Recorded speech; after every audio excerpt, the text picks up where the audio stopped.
Добро, ние продолжуваме со серијата проповеди, иако не се чита насловот горе заради украсите, прават сенка, треба да пишува Божите атрибути, трети дел. И бидејќи нема начин како Божите атрибути сликовито да ги прикажеме, ставив едно дрво со мандарини или со портокали, нешто такво, на некаков начин да го покажува неговиот разнолик и совршен карактер. И да се подсетиме зашто зборувавме досега од претходните проповеди, кои атрибути ги опфативме. Зборувавме за тоа дека Божите атрибути се уникатни за Него и ние не можеме да ги поседуваме, барем не вродено по наша природа. Еден од нив за кој што зборувавме на почетокот е Бог е секаде присутен. Само Бог е секаде присутен, никој друг го нема тој атрибут, ниту светците, ниту ние, ниту ангелите. Бог е семокен. Тоа е исто особина која што само Бог ја поседува. Бог е сезнаечки, тој се знае, нема ништо скриено за Него, ништо со кое што можеме да го изненадиме. И Бог е суверен, фраза која што често пати ја користиме за некоја земја, која ќе кажеме суверена земја или суверен народ, но кога велиме Бог е суверен, тоа значи дека тој не зависи од никого, не се поклонува на никого, не дава отчет на никого, не е условен од никого. Тоа значи дека тој е суверен, целосно независен. И тоа е уште една негова особина. И денеска ќе обработиме по Божја милост уште две нови, кои што се однесуваат на самиот Бог. Петата особина за која што денеска ќе зборуваме дека Бог е вечен и непроменлив, така би требало да пишува горе. И еден од псалмите кој што зборува за таа негова вечност, ако читаме во Псалм 90, 2 стих, вели: дури уште пред да се појават горите и пред создавањето на земјата и на вселената, ти од секогаш си и секогаш си Бог. Ова укажува на тоа дека Бог постоел од секогаш. Уште пред да биде создадена вселената, уште пред да биде создадена земјата и горите и морињата, се друго тој постоеше. Тој беше од секогаш. Имаме уште еден текст кој што пак во Новиот Завет зборува за тоа дека тој е вечен. Во Откровение 1 глава 8 стих вели: јас сум Алфа и Омега, почетокот и крајот, вели Господ Бог, кој е, кој беше и кој ќе биде, или кој продолжува да биде, Вседржителот. Интересно е, овде Бог се објавува како Бог кој што постои во минатото, сегашноста и ќе продолжи да постои во иднината. Тој е почетокот и тој е крајот на се. Со други зборови, нема ништо пред Него и после Него.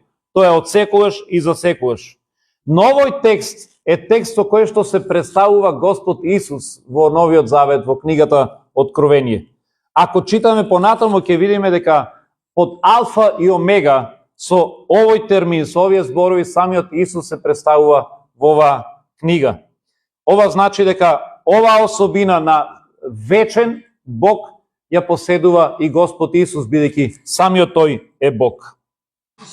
Ова е за да нам ни стане јасно и за да ние бидеме охрабрени. Во Малахија 3 глава 6 стих вели: јас сум Господ и не се менувам. Ова не го кажува како закана, ни го кажува како охрабрување. Бидејќи кога ние ќе се заљубиме во Божиот карактер, велиме: Боже, ти си прекрасен, ти си толку добар, ти си праведен, ти си полн со љубов, ти си милостив, ти си чесен. И Бог вели: да, јас сум таков и знајте дека нема никогаш да се променам. Јас ќе останам таков, бидете сигурни. Тоа е идејата позади овој текст, кога Бог вели: јас сум Бог и не се менувам. Токму затоа, кога читаме во Јаков 1 глава 17 стих, Јаков ја проширува оваа мисла и ја дообјаснува и вели: секој добар и совршен подарок доаѓа од озгора, од таткото на светлината, во кого нема измени, ниту пак има сенка на промена. Амин. Амин. Сваќате ли сега која е идејата за мислата или за оваа особина дека Бог не се менува? Јаков ни го објаснува, Јаков вели: секој добар дар доаѓа од кого? И совршен дар доаѓа од таткото на светлината. Тоа е оној кој што секогаш ни испраќа добри дарови и нема да се промени, вели Јаков. Во него нема промена, ниту вели има некаква сенка на измена. Барем малку да приметиме да кажеме, Боже, во ова нешто ти веќе приметуваме не си ист. Абе, Господи, ти пред 1000 години беше ваков, сега нешто ми стоиш малце помалку добар. Сега малку помалку си ми милостив. Нема кај него ниту сенка од промена. Тој се останува ист. И оваа особина исто така се однесува и на нашиот Господ Исус. Во Евреите 13 глава 8 стих вели: Исус Христос не се менува, тој е истиот вчера, денеска и за секогаш. Нашиот Господ Исус, бидејќи тој е Бог по природа и тој е совршен и не се менува. Кај него исто така нема промена и авторот до Евреите нагласува тоа е истиот вчера, денес и за секогаш. Замислете што би било кога Бог би си го менувал мислењето постојано. Замислете ако имавме Бог на кој што не можеме да се подпреме и да сметаме на неговиот карактер, на неговите решенија, на неговите планови, ставови па и ветувања. Тој денес ќе вети едно нешто, а утре ќе се предомисли. Како што го прават тоа политичарите, нели? Пред избори тие ветуваат и брда и долини, ветуваат се, но после тоа гледаме нека него исполнуват. Или се сменили, или ќе кажат, ама знаете, ние не очекувавме дека ова ќе дојде, не очекувавме вака, не очекуваме дека ќе имаме војна, ама не пресметавме дека касата е празна и тогаш ништо од ветувањето. Кај Бог го нема тоа нешто. Кога Бог нешто вети, тој не се менува. Имаме многу цареви и владетели кои што биле добри, но по нивната смрт настапува цар кој што бил лош. Например, читаме во Извест 1 глава 8 стих дека фараонот кој што беше во времето на Јосиф умре, иако тој се однесуваше добро спрема евреите, пишува дека по него дојде фараон кој што не го познаваше Бога и не знаеше ништо за него. И тој фараон беше лош. Исто така имаме и цареви кои што започнале добро, но за жал завршиле лошо, се промениле. Баш сега ги читам книгите за царевите, читав прва книга царства, втора книга царства, таму читаме за Соломон, за кој што кога на почеток читате каков човек бил, велите, ова е совршен цар. Читаме дека толку го љубел Бог што бил дури и скромен човек, кога Бог му се јавил во сон и рекол, барај што сакаш да ти дадам, тој не побара ни богатство, ни слава, ништо, рече, Господе, дај ми мудрост за да можам да го водам твојот народ. И Бог рече, затоа што не побара ништо друго, јас ќе ти дадам мудрост, но ќе ти дадам и слава и богатство. Гледам дека тој толку го љубеше Бога, што го изгради храмот во кој што беше сместен Божиот ковчег. Беше човек кој што навистина имаше срце за Бог, но за жал неговиот крај беше лош. Во неговата старост, бидејќи тој имаше многу жени, пише дека жените му го одвратија срцето и тој почна да кади и да се клања на други божества, на други богови. И тој воведе идолопоклонство во неговата старост.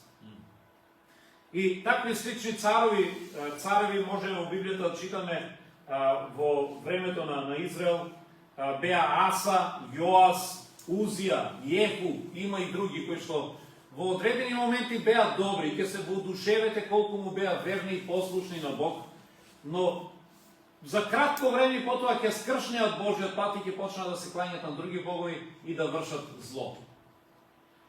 И ние сваќаме дека за жал човекот по карактер е некој кој што е променлив. Некој на кој што не можеме да се подпреме. Дури и најдобрите личности во Библијата немат постојан карактер. И најдобрите личности во Библијата знаат да скршнат и да засранат. Како цар Соломон, кој што беше еден од можеби подобрите цареви. Но со Бог не е така. Токму затоа оваа особина дека Бог е вечен и непроменлив е огромен благослов за нас. Уште подобро што Бог во таа негова особина тој е добар и е совршен и ќе зборуваме за тоа во втората точка. Ние кога требаше во една прилика да одиме за Франција, тоа беше доста одамна, ни побара одредени документи како црква и бевме поканети на некоја конференција. И се растрчавме да ги обезведиме документите, не знам, извон родените, за децата, дека си во брак, едно друго, дека си вработен. И ги носиме тие документи и кога ги однесовме, ми рекоа, сега ќе требаат уште други 2 документи. Па се потрудивме да ги обезведиме тие 2 документи, па се предомислија, не ни требаат тие, туку ни требаат овие другите документи. И знаете ли колку мака имавме тогаш за да отидеме за Франција, да ги обезбедиме сите документи и да добиеме во тој период виза, бидејќи ни бараа виза. И тогаш знам дека доста се изнервирав, викав каква е оваа влада, постојано се предомислува, каква е ова маса, де едно ни бара, де друго, де трето, и не можеш да знаеш никош со сигурност дали ќе ти побараат и нешто ново. Сега замислете ако Бог беше таквиот владетел, таков владетел, секојаш нешто поразлично да му текне, да каже сега ова го очекувам од вас. Не, сега се предомислив, па нешто друго барам од вас. Но оној кој што ги поставува законите на целата вселена, оној кој што го има совршениот морал, кој што владае на целиот универзум, тој за самиот вели, јас сум Бог и не се менувам. Јас сум вечниот владетел. И овде има 2 работи во тој контекст. Прво, тој никош нема да се промени, тој никош нема да го загуби својот мандат. Неговата сила нема да ослабне, тој нема да остарее, нема да дојде момент кај што ќе каже јас не можам веќе, мора да си изберете нов Бог, да си изгласате, јас морам да се пензионирам. Замислете да дојде таков момент. Тоа е првото нешто кое што можеме овде да го имаме во предвид кога зборуваме за Божите атрибути. Втората негова особина е дека Бог е свет или Бог е совршен. Овие 2 нешта се преклопуваат, бидејќи кога велиме дека Бог е свет, тоа значи дека во Него нема никаков грех, никаква мана, никаков недостаток. И тоа по автоматизам значи дека тој е совршен. Во Исаија 6 глава, 2 и 3 стих, пишува: околу Господа стоја серафими и вика еден кон друг и велеа: свет, свет, свет е Господ Саваот, и целата земја е полна со неговата слава. 3 пати нагласуваа: свет, свет, свет. Бројот 3 често пати е број символика на совршенство, на потполност. И истото нешто го гледаме во книгата Откровение. Во 4 глава, во 8 стих, пишува дека 4 суштества кои што стоја пред или седеа пред престолот, вика на цел глас: свет, свет, свет е Господ, Семокниот Бог, кој од секогаш постоел, постои и ќе постои. И овде ни са и 2 особини на Бог нагласени, дека тој е вечен, но и дека тој е свет. Што значи тоа дека Бог е свет? Тоа значи дека Бог е одвоен од гревот. Тој не мами, тој нема никогаш да излаже, тој е праведен, секогаш постапува правилно, тој е безгрешен, за разлика од многу други измислени богови. Ако читаме, например, за грчката митологија, там имаме богови за кои што пишува дека се алчни, дека се љубоморни, дека се неверни, нечестни, себични, полни со лукавство или со завери. Овде не можеме да го сретнеме тоа кај нашиот Бог. И читам исто така во 2 Коринтијаните 5 глава, 21 стих, дека оваа особина, дека за светост или за безгрешност се однесува и на нашиот Господ Исус. Во 5 глава од 2 Коринтијаните вели: Бог го даде Христос, кој што немаше никаков греф, да биде жртва за нашиот греф, да преку Него да се здобиеме со Божјата праведност. За самиот Исус Христос пишува дека тој немаше ниту еден греф. За нас дури е невозможно да си помислиме дека можеме да поминеме барем еден ден без да направиме некаков греф. Ако не сгрешиме во делата, ќе сгрешиме во мислите. Јас скоро ви кажав дека со Даниела си дадохме една задача да поминеме барем една недела без да оговараме некого. Предизвик, да. И верувайте, изгледаше невъзможен предизвик. Колко и да се трудехме, ќе се случеше да почнеме за некој да зборуваме и накрая ќе се фатиме како тој човек го оговараме и кажуваме нешто што не треба. И следниот ден пак ќе си кажеме одново, сега овој пат нема да зборуваме. И требаше напор за да се извеждаме во тоа нешто. Но приметете колко е тешко барем еден ден да не грешите. А цел живот, можно ли е да постои некој кој што ниту еднаш не сгрешил во живот? Не направил ниту еден грех. Од раѓањето па се до смрт. Постои само една личност во историјата на целото човештво, за кое што Библијата ни кажува дека не сгреши, дека нема грех. Тој е нашиот Господ Исус. Затоа тој е совршената жртва за нас. Тој е совршената замена за нас. Тој е совршеното јагне Божјо, без дамки, без грех, кој што го зеде нашето место. Ако тој самиот имаше грех, како тој ќе умреше за нас со застапничка смрт, кога требаше некој за него да умира, бидејќи и тој требаше да биде суден за својот грех. Но бидејќи совршен, тој можеше да го земе местото на нас, грешните, несовршените, и да умре за нас. И Библијата овде кажува дека самиот Христос немаше никаков грех и тој беше жртва за нас, за нашите грехови. Во пракса, Божјото свето значи дека ние можеме секогаш да му веруваме на Него. Можеме секогаш да се подпреме на Него. Можеме секогаш да знаеме дека Тој ќе се однесува фер спрема мене и спрема тебе. Не мора да се плашиш дека некој ќе го подмити. Замисли сега, ти се молиш на Бог, живееш праведен живот и Бог вели јас ќе те благословувам.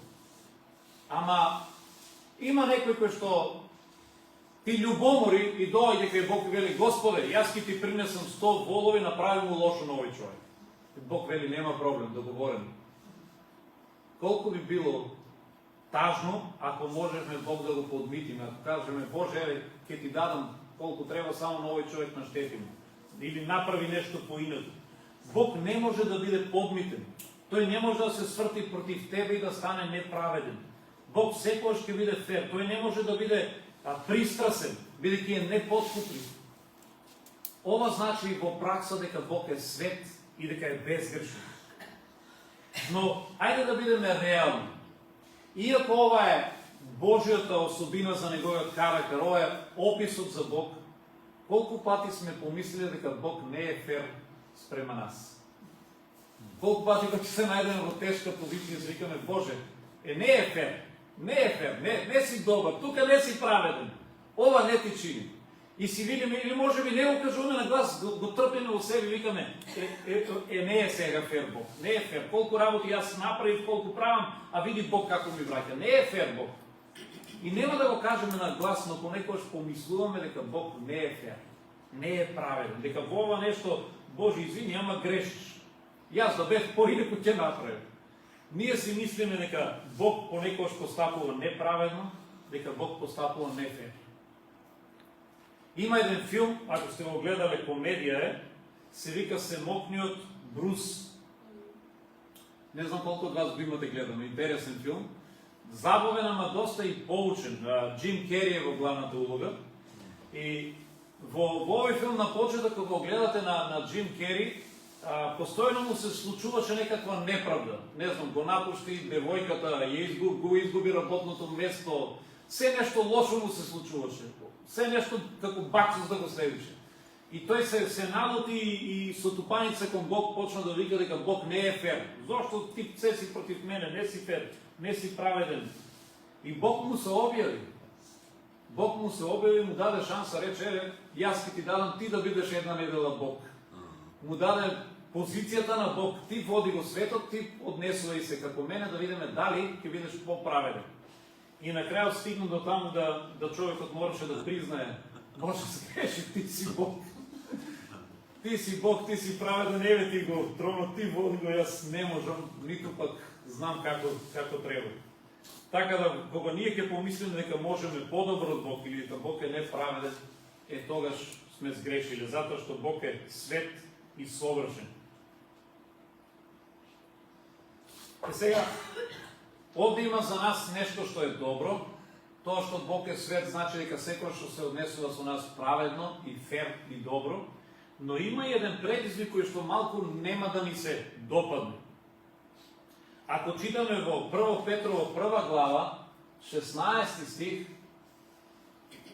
таму кога се спомнува Божјата светост, апостол Петар вели според светецот кој што ве повика, бидете и самите свети во целото свое. Зошто овде ржење пишува, не знам, треба да е живење веројатно. Зашто е напишано бидете свети, зашто и јас сум свет. Не треба да ржиме, него да живееме. Така да, овде апостол Петар ја споредува Божјата светост со нашиот живот и вели, тој кој што е свет ве повика и вие да бидете свети. Ние сме повикани на свет живот. Ние сме повикани да го подигнеме нашиот стандард на светост. И ако тој е свет, ние како негови деца треба и ние да живееме така. Ако тој е праведен, и ние треба да се трудиме да бидеме праведни. Ако тој е фер, треба и ние да се трудиме да живееме фер. Факт е дека ние не можеме во овој живот да бидеме совршени. Не можеме да ја достигнеме таа светост, ниту пак сме свети по раѓање. Ние по раѓање сме грешни, свети можеме да се наречеме само по милост, по благодат. Веќе ниту еден од нас не е без грех. Па сепак, во Библијата сме наречени светци. Кога апостол Павле ги пишува посланието до Рим, посланието до Коринт, вели поздрав до светиите во Рим, поздрав до светиите во Коринт. И се прашуваме кои се тие свети. И јас и ти. По Божја милост ние сме свети. Свети затоа што во Христовата крв сме очистени од секој грев, сме оправдани, сме измиени и во Божите очи ние сме свети. Не затоа што нема да направиме грев, него Бог не гледа преку неговиот син. Бог не гледа како чисти и совршени затоа што ни го прости гревот. Па сепак, тоа е незаслужената светост, но има една друга светост на која што треба да работиме, тоа е она за која што зборува Петар. Бидете свети, трудете се секој ден да живеете свет живот. Секој ден справувајте се одново и одново со гревот. Без разлика дали тоа е оговарањето кој што ќе ни извета по некој зборувајќи за некој човек, дали тоа ќе е лагата, дали ќе е некоја постапка која што е потешка, можеби некој ќе стане искушение за некаков друг грев, за измама, за прељуба, за што и да е. Ние сме повикани да живееме во светост. Најчесто ние светоста ја очекуваме од другите. Од другите очекуваме да бидат совршени. Од другите очекуваме никош да не ни сгрешат, никош да не ни направат зло, никош да не погледнат на криво. Но таа светост се бара и од нас. Има еден пример, кој што може би повеќе се однесува за бракот, но во овој контекст е добар пример за таа светост и совршенство. Некој момче кој што било син на стар и мудар свештеник и израснат во едно такво семејство каде што од мал бил поучуван за Господ, бил поучуван да живее добар живот, израснал со еден солиден и здрав карактер. И за себе си имал многу високо мислење, дури се сметал малтене совршен.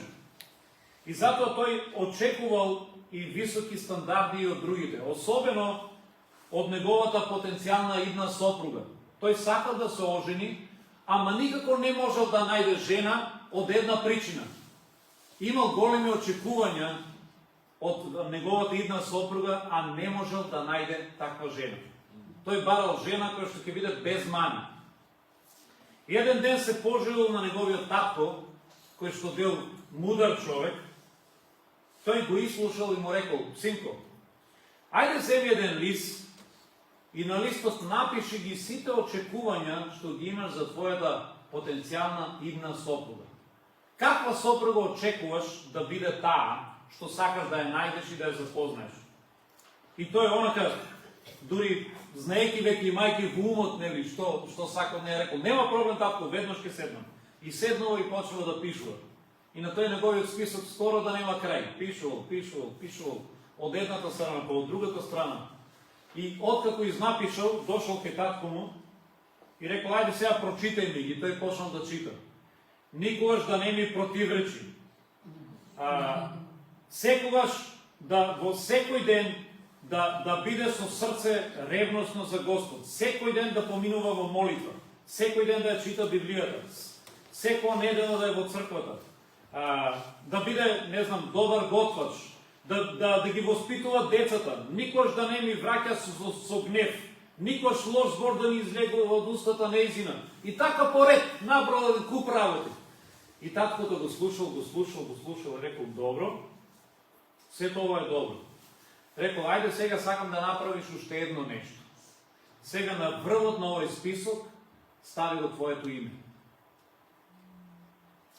Сега работите се изменили. Бидејќи сите овие работи што тој ги очекува од неговата сопруга, сега важеле за него.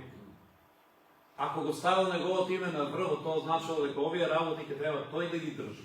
Овие работи треба тој да ги прави во животот. И тој сватил сушност дека е нереален во она што тој го бара, бидејќи самиот тој него има кај себе си, него поседува.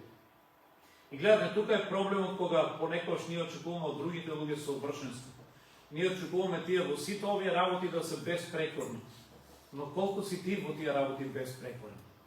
Ако треба да направиме список за маните на луѓето, ние без проблем денеска би напишале по 2-3 мани за секој што е тука.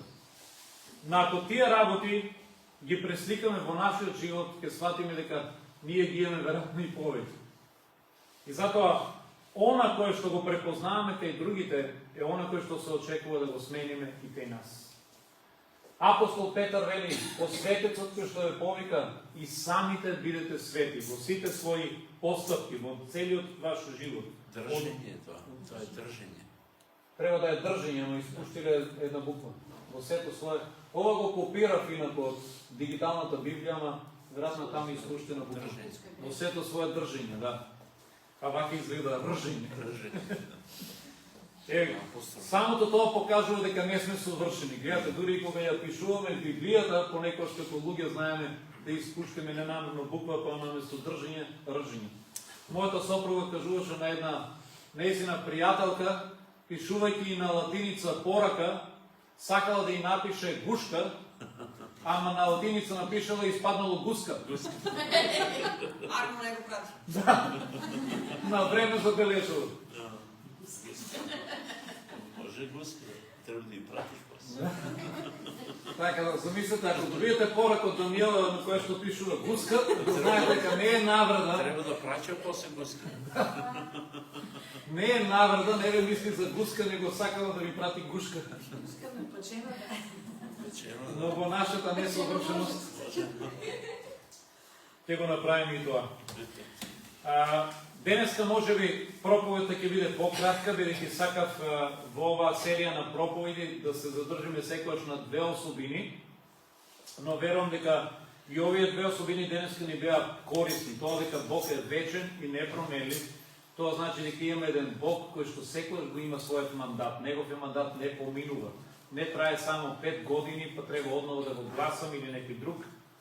И втората негова особина, дека Бог е свет, дека е совршен, исто така нам ни оди во прилог, бидејќи што би било ако би имале Бог кој што не беше свет. Бог како оние грчко-римски богови кои што беа љубоморни, па завидливи, па себични, па алчни. Замислете ако нашиот Бог беше таков. Затоа е прекрасно што имаме Бог кој што е свет, совршен, праведен, фер и се однесува секојаш фер спрема нас, но тој го очекува истото и од нас. Тој вели по примерот на светецот, бидете и вие свети. Со тоа што во таа светост ние имаме помошта на Светиот Дух. Ние имаме секојдневно неговата благодат на располагање. Тој вели, јас знам дека не можеш сам да се искачиш на планината, но јас ти пуштам јажа. Јас ти помагам да се искачиш, бидејќи сам нема да можеш. Трајче тоа добро го знае кога се качува по планините, дека не е лесно да се качуваш, но овде ние качуваме на духовна планина. Секојдневно треба да одиме на повисоко, секојдневно треба да се менуваме во подобра верзија од нас. Нека Бог ни помогне во тоа нешто. Еве, тука ќе завршам денеска.